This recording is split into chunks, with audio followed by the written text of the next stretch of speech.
Hello friends, నేను శరణ్యాని. ఇవాళ సంసారం ఒక సాగరం 65వ భాగం చదువుకుందాము. రాసిన వారు మీనా ముక్తేశ్వర్ గారు. జగపతి బోన్లోకి వచ్చి నిలబడ్డాడు. వేణుమాధవ్ గారు ప్రశ్నిస్తూ ఉన్నారు. జగపతి ఉన్నట్టుగా చెబుతున్నాడు. అంటే ఒక సాధారణమైన కుటుంబంలో పుట్టినవారు మీరు అంటున్న వేణుమాధవ్ వారి మాటకు అవును, దిగువ తరగతి కుటుంబంలో పుట్టాము మేము. అది ఒక మారుమూల పల్లెటూరు, మూలపాలెం. సౌకర్యాలన్నీ తక్కువ. అది కూడా ఇటువంటి చోట ఇప్పుడు ఇంత స్థాయికి వచ్చి స్థిరపడ్డాక తెలిసింది. అక్కడ పచారీ కొట్టు పెట్టుకుని పెద్దదైన మా కుటుంబం రక్షణ కోసం వ్యాపారం చేసేవాడిని. మీకు సుబ్బలక్ష్మి ఎలా పరిచయం అంటున్న వేణుమాధవ్ గారి ప్రశ్నకు సుమారుగా అప్పుడు నాకు 17 సంవత్సరాలు ఉండొచ్చు. తెలిసి తెలియని వయసు, చదువు, సంధ్య ఏమీ లేవు. ఆకలేస్తే అన్నం తినడం, అన్నం కోసం తెలిసిన కష్టం చేయడం, ఇదే నాకు తెలిసింది. ఒక మూర్ఖత్వంలో ఏమీ తెలియదు. అటువంటి పరిస్థితుల్లో సుబ్బలక్ష్మి పచారీ సరుకుల కోసం నా కొట్టుకొస్తూ ఉండేది. ఆమె మాటలు, చూపులు, ప్రవర్తన 17 సంవత్సరాల వయసులో తెలియని అలజడి సృష్టించింది నా మనసులో. పైగా ఆమె పెళ్లి పెటాకులు లేకుండా ఎవరితోనో లేచి వచ్చిందని చెప్పుకునేవారు. అక్కడితో ఆమె పైన దృష్టి మారింది. మా ఇద్దరి మధ్యన పరిచయం ఏర్పడింది అని చెబుతున్న జగపతి వైపు కోపంగా చూస్తున్నాడు జగదీష్. మరి సుబ్బలక్ష్మి గారి భర్త అప్పుడు ఆరోగ్యంగానే ఉండేవారా అన్నాడు వేణుమాధవ్. లేదు, ఊర్లో చెప్పుకునే మాటల ప్రకారం సుబ్బలక్ష్మి భర్త దగ్గర చాలా ధనం ఉండడంతో అతనితో వచ్చేసింది, పెళ్ళి లేకుండా అంటారు. అది కూడా నాకు కరెక్ట్గా తెలియదు. కానీ ఆమె భర్తను లెక్క చేసేది కాదు, అది నేను చెప్పగలను. వయసు ఉడుకుతనంలో ఆమె భర్త ఉన్న ఇంటిలోనే ఎన్నోసార్లు సుఖపడ్డాము. నాకు భయం అన్నా కూడా వాడు కుక్కతో సమానం, ఏమీ భయపడుకు అని చెప్పేది. తెలియని దారిలో తెలిసిన సుఖం పడటమే కానీ లోతుపాతులు తెలియని మనస్తత్వం ఉండేది నాకప్పుడు. ఆమె భర్త గమనిస్తూ ఉండేవారు. నిజానికి అప్పుడు నాకు అది తప్పు అని తెలియదు. అలవాటైన తర్వాత పెద్దవాళ్ళు చెప్పినా నేను వినని మాట నిజం. సరే, మీరున్నది ఉన్నట్టు చెబుతున్నారు, బాగానే ఉంది. మరి పెళ్ళైన తర్వాత అన్నారు వేణుమాధవ్ గారు. ఇంతలో మాలిని పైకి లేచి, నేను వాదిని, కొన్ని ప్రశ్నలు అడగాలి మీ లార్డ్ అని అడగగానే జడ్జి గారు వారి ప్రశ్నలకు సమాధానం పూర్తి కానివ్వండి, ఆ తర్వాత మీరు ప్రశ్నించండి అని చెప్పారు. పెళ్ళయింది నాకు పసిపిల్ల మనస్తత్వం ఉన్న ఒక అమ్మాయితో. ఆమె పేరు జాహ్నవి. అన్యం పుణ్యం తెలియకుండానే చాలా అమాయకంగా పులుల బోన్లో వచ్చిన లేడీలా భయపడుతూ ఉండేది. మా ఇంటికి వచ్చిన కొత్తలో మా ఇంటి పరిస్థితులు భయంకరంగా ఉండేవి. అలవాటైన మాకు లోపాలు తెలిసేవి కాదు. వారింట్లో కొన్ని సమస్యల వల్ల చిన్న వయసు అమ్మాయిని నాకు ఇచ్చి పెళ్లి చేయడం జరిగిందని చెప్పాడు జగపతి. వాదన పూర్తి కానివ్వండి అని జడ్జి గారు చెప్పడంతో మరొక ప్రశ్న వేశారు వేణుమాధవ్. నా పెళ్ళైన తర్వాత జాహ్నవి చిన్నపిల్ల మనస్తత్వం వల్ల మేమిద్దరం ఒకటి కాలేకపోయాము. అలవాటు పడ్డ విషయం మూలంగా తర్వాత కూడా ఒక్కసారి నేను సుబ్బలక్ష్మితో కలవాల్సి వచ్చింది. అది కూడా ఆమె రెచ్చగొట్టింది. ఆ తర్వాత నా తల్లి లాంటి మా అక్కగారు ఆ విషయాన్ని గమనించి మందలించారు. ఆ తర్వాత ఆమె చెప్పిన మాటలో నాకు జ్ఞానం వచ్చింది. ఆ తర్వాత నా భార్యతో నేను సంతోషంగానే ఉన్నాను. తర్వాత కూడా సుబ్బలక్ష్మి నన్ను చాలా ప్రేరేపించింది. నేను ఆమె వైపు చూడలేదు, నా తప్పు తెలుసుకున్నాను. ఆమె భర్త ముందు మేము అలా ప్రవర్తించడం ఎంత తప్పు అప్పుడు అర్థమైంది నాకు. నా తప్పు నేనే ప్రక్షాళన చేసుకోవాలి కొంచెమైనా అనుకున్నాను.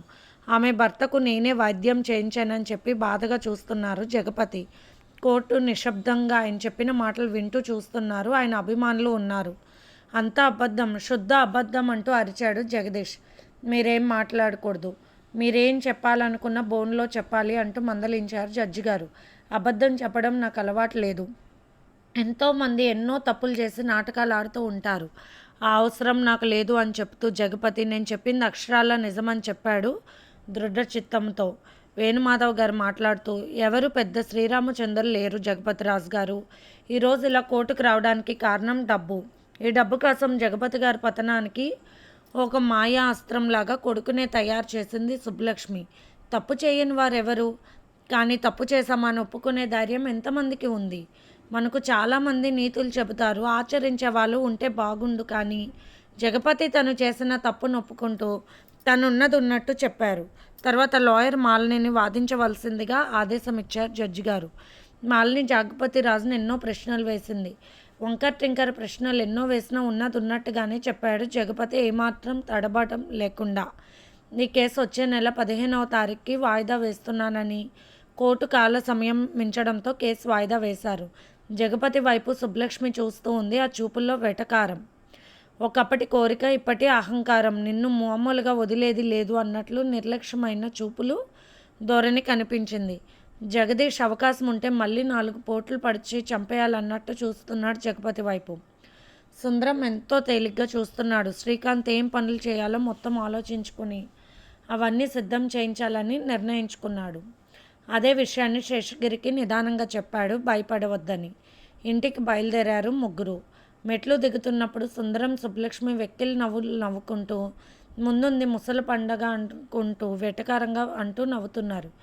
జగపతి రోడ్డు మీద పిచ్చుకుక్కలు ఏదో అరుస్తూ ఉంటాయి. అంబారీ మీద వెళ్తున్న దేవుడిని చూసి వీళ్ళంతకన్నా హీనమైన వాళ్ళంటూ వెటకారంగా నవ్వాడు. నిజానికి తనకే గాని ఒక అవకాశం ఉంటే ఇద్దరు మెడలు పిసికి నిజం చెప్పిస్తాడు ఒక సెకండ్లో జగపతి. అలాగే అనుకున్నాడు శేషగిరి కూడా. తన తప్పు తెలుసుకోకుండా తప్పుడు దారిలో తప్పించుకు తిరుగుతున్న ఎటువంటి తప్పుడు ఆడమనిషి నాడు నిలువెత్తు మానవత్వానికి రూపంగా నిలిచిన జగపతి రాజు మీద ఇటువంటి అభియోగాలు వేయడం ఎవరికీ నచ్చలేదు. జగపతి అభిమానాలకు వాళ్ళు కూడా బాధపడుతూ సుందరం, సుబ్బలక్ష్మి వైపు కోపంగా చూస్తూ వెళ్తున్నారు. అంతా మంచి జరుగుతుందో ఆలోచించకండి అని చెప్పాడు వేణుమాధవ్. శ్రీకాంత్తో కొన్ని విషయాలు మాట్లాడారు వేణుమాధవ్. జగపతి, శ్రీకాంత్, శేషగిరి ముగ్గురు ఇంటికి చేరుకున్నారు. శ్రీకాంత్ యువరాజ్కి అన్ని విషయాలు మెసేజ్ పెట్టాడు. మళ్ళీ వాయిదా ఉంది, వచ్చే నెలలో అని చెప్పారు. జగపతికి చాలా బాధ కలిగింది. తను తెలిసి తెలియని వయసులో చేసిన తప్పు కూడా ఇలా తన పిల్లలు పెరిగాక వారి ముందు తల వంచుకునే పరిస్థితిలాగా సమస్యలను తెచ్చిపెడుతుందని అనుకోలేదు. బాధగా అతని కళ్ళు ఎర్రగా ఉన్నాయి. ఎప్పుడో చిన్నతనంలో చేసిన తప్పుకు బోరున ఏడవాలనిపించింది. ఎందుకు చేయాలి ఇలాంటి తప్పు? భర్తకు తెలియకుండా తప్పు చేసి ఒక ఆడదానితో కలిసి సుఖాన్ని పంచుకుని ఈరోజు తన నెత్తి మీదకు సమస్య తెచ్చుకున్నాడు. ఈ సమస్య తనకన్నా తన కుటుంబానికి ఎక్కువ సమస్యగా మారుతుంది. జగదీష్ కళ్ళల్లో తన పట్ల ఉన్న ద్వేషం చూస్తుంటే చాలా భయంకరమైన భావాలు ఉన్నాయి అనిపిస్తుంది. అతని వల్ల తనకు ఎన్ని కత్తిపట్లు పడి చనిపోయినా కూడా పర్వాలేదు. అంతటితో ఆగుతుందా? తన భార్య, తన బిడ్డలపై కూడా ఈ రాక్షస నీడలు పడుతూనే ఉంటాయి. ఇవన్నీ తప్పించుకోవాలంటే ఏం చెయ్యాలి? ఉన్నది ఉన్నట్టు చెప్పాను. లాయర్ వేణుమాధవ్ గారు చెప్పినట్టుగా చెప్పలేకపోయాను, నా తప్పు లేకుండా. సుబ్బలక్ష్మి ప్రేరేపించి తనకి ఎంతో మొత్తమంది కలిపి తనను లోబర్చుకుందని చెప్పమన్నారు. కానీ తను చెప్పలేకపోయాడు. అబద్ధం ఆడడం సులభమే, కానీ అది మనసు ఎప్పుడు కూడా నువ్వు తప్పు చేశావంటూ పలకరిస్తుందా? బాధ భరించేది కాదు. తెలిసి తెలియని వయసులో ఉన్న తన భార్యకు నిజాన్ని చెప్పలేకపోయాడు. ఆ తర్వాత చెప్పే వీలు లేని అందమైన జీవితంలోకి వెళ్ళిపోయాడు. ఆ అందమైన జీవితం ఎక్కడ చేజారిపోతుందో అని కూడా తర్వాత చెప్పలేకపోయాడు. తన భార్యతో చేసిన తప్పును జాహ్నవి అలా వెళ్ళిపోయినప్పుడు తను ఎంతగా బాధపడ్డాడో తనకే తెలుసు. ఎటువంటి బాధ అయినా ఓర్చుకోగలిగిన తాను తన భార్య దూరమైతే ఒక క్షణం కూడా ఉండలేడు. కానీ ఈరోజు తన వల్ల తన కుటుంబానికి రక్షణ లేకుండా పోయింది. ఇంటి పెద్దగా కుటుంబాన్ని నిలబెట్టుకోవాల్సిన తాను చిన్నతనంలో చేసిన తప్పు వల్ల ఈనాడు ఈ పరిస్థితి కలిగింది. తన కళ్ళ ముందు తన తప్పు 6 అడుగుల వ్యక్తిగా అచ్చుగుద్దినట్టు తన రూపులాగానే పెరిగింది.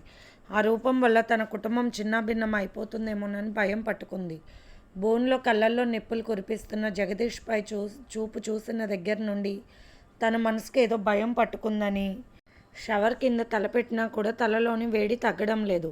ఏవండి, మీకోసం ఎంతసేపు నిలబడాలి, రండి బయటికి అంటున్న జాహ్నవి పిలుపు విని తన ముఖాన్ని గట్టిగా టవల్తో తుడుచుకుని లోనున్న భయాను బాధను పక్కకు నెట్టేసి భార్యపై ఉన్న ప్రేమ కళ్ళల్లోకి చిరునవ్వుతో తెచ్చాడు జగపతిరాజు. జగపతి వైపు చూసి, జాహ్నవి ఏమైందండి, ఎందుకు అదోలా ఉన్నారు? మీకు ఏదైనా ప్రమాదమా, ఏదైనా బాధ అంటూ బాధగా అడిగింది జాహ్నవి. లేదు జాను, నీకెప్పుడు ఏ ఆపద రాకూడదని పిల్లల్ని కూడా నీకు అనుకూలంగా ఉండేలాగా జాగ్రత్తగా భయభక్తులతో పెంచాను. పిల్లలకు నిన్ను కంటికి రెప్పలా చూసుకోవాలని ఎప్పటికప్పుడు చెబుతూ ఉంటాను.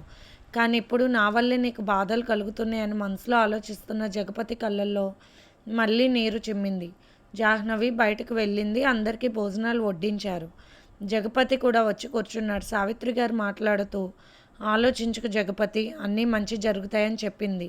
అలా చెప్పండి అక్క, ఏదో దిగులు పడుతూ ఉన్నారు, లోపల చాలాసేపు ఉన్నారు, రమ్మంటే రాలేదు, భయం వేసింది అన్నది జాను.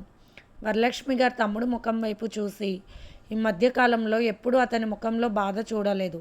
జాహ్నవి వెళ్ళిపోయినప్పుడు ఉన్న బాధ ఇప్పుడు మళ్ళీ జగపతి ముఖంలో కనిపిస్తుంది. అంటే జగదీష్ వల్ల తన భార్యకు పిల్లలకి ఏదైనా ఆపద ఉందనుకొని భయపడుతూ ఉన్నట్టున్నాడు అనుకుని జగపతి, నీ పిల్లలంతా తెలివి తక్కువ వాళ్ళు కాదు, ఏదో ఆపద జరుగుతుందని భయపడకు, భగవంతుడు ఆజ్ఞ లేనిదే ఏది జరగదు, నీపై అలాంటి అఘాయిత్యం జరిగినా కూడా దానివల్ల ఏదో మంచి జరుగుతుంది నీకు రాబోయే కాలంలో, ఒక చెడు మంచి కోరికే అని నమ్మి తీరాలి జగపతి.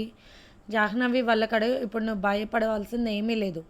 ప్రతి ఒక్కరం నీ వెనుకుంటాము. గెలుపైన ఓటమి అయినా అందరం స్వీకరించి కుటుంబాన్ని కాపాడుకుందామని చెప్తున్న వరలక్ష్మి గారి వైపు అందరూ ఆనందంగా చూశారు. అవును, జగపతి మనసుకు పోరాట కలిగింది. అవును, తనకు అందరూ ఉన్నారు, ఎవరు కూడా తన తప్పును వేలెత్తి చూపడం లేదు. అలా ఉంటే మరింత నరకాన్ని అనుభవించాల్సి వచ్చేది. దేవుడు ఆ విషయంలో నన్ను కరుణించాడు. ఉన్న బాధ జాహ్నవి తనను విడిచి వెళ్ళిన 2 రోజులు పడ్డాడు. కానీ అలా జాహ్నవి వెళ్ళిపోయేసరికి కత్తిపోట్లు కూడా తనను అంతగా బాధించలేదు. అంటే తనకు అన్ని బాధల కన్నా కుటుంబమే ముఖ్యం. మీరు చెప్పింది నిజమే అక్క, నేను ఇంకా ఆలోచించను అన్నాడు జగపతి. భోజనం చేసిన తర్వాత మైథిలి ఫోన్ చేసింది పెద్దనాన్నగారికి. ఏమీ లేదమ్మా, ప్రస్తుతానికి వాయిదా వేశారు, మళ్ళీ ఇలాంటివి పూర్తిగా నిజం తెలిసే వరకు వదలరు. పైగా లాయర్ గారు చెప్పినట్టు కాకుండా మీ నాన్న సత్య హరిశ్చంద్రుడిలాగా అన్ని నిజాలు చెప్పారు. ఒక రకంగా అది కూడా కరెక్టేనేమో అన్నారు శేషగిరి. మైథిలి ఆమె భర్త కూడా శేషగిరి గారితో మాట్లాడారు. జరిగేవన్నీ చూస్తూ ఉన్నది సునీత. కష్టం వచ్చినప్పుడు అన్నతమ్ముళ్ళు అక్క ఎంత చక్కగా కలిసి మాట్లాడుకుంటున్నారు. కానీ చిన్నత్త ఎప్పుడు కూడా అలా అందరితో కలిసిమెలిసి మాట్లాడదు. ఎవరో ఒకరిని విమర్శించడమే తప్ప ఎవరిని అర్థం చేసుకున్నట్టు తను మాట్లాడడం లేదు. అంటే ఆమె పద్ధతి కరెక్ట్ కాదు. చిన్నత్త దగ్గర ఎవరు ఏమీ మాట్లాడరు. అందుకే చెప్పిన అర్థం చేసుకొని మనస్తత్వం ఉన్నవారిని దూరం పెడతారు. అటువంటి పద్ధతి తప్పు. పెద్దత్త అందరికీ దేవతలా కనిపిస్తే చిన్నత్త దయ్యంలా కనిపిస్తుంది. నిజమే, ఆమె ప్రవర్తన అలాగే ఉంది అని అర్థం చేసుకుంటూ ఉంది సునీత. పడగదిలో జగపతి జాహ్నవి ఒడిలో తలపెట్టుకుని ఆలోచిస్తూ ఉన్నాడు. జాహ్నవి భర్త తల నిమురుతూ అన్నీ మంచిగా జరుగుతాయి, మీరేమీ ఆలోచించకండి. ఆలోచిస్తే చెడు మంచిగా జరగదు, మంచి చెడుగా మారదు. జరగాల్సిందే జరిగి తీరుతుంది. అంటే మనం జరిగే విషయం గురించి ఆలోచించకుండా ధైర్యంగా ఎదుర్కోవాలని చెప్తున్న జాహ్నవి వైపు చూసి ఆశ్చర్యంగా నవ్వాడు జగపతి. ఏమీ తెలియదు అనుకున్న జాహ్నవి మాటల్లో ఎంతో అర్థం ఉంది, జీవిత పరమార్థమే ఉంది అని నవ్వుతూ జాహ్నవి బుగ్గను సున్నితంగా లాగి చాలా చక్కగా చెప్పావంటూ నవ్వాడు జగపతి. ఇవి నా మాటలు కాదు, నేను పుస్తకాల్లో చదువుతాను. కథలు మంచి మంచి మాటలు ఉంటాయి, చాలా మంచి పుస్తకాలు, రామకృష్ణ పరమహంస గారి నీతి బోధలు అంటూ నవ్వింది జాహ్నవి. ఇది ఫ్రెండ్స్ ఇవాళ ఎపిసోడ్. మీకు కనుక ఎపిసోడ్ నచ్చినట్లయితే లైక్ చేసి షేర్ చేసుకుని సబ్స్క్రైబ్ చేసుకోండి.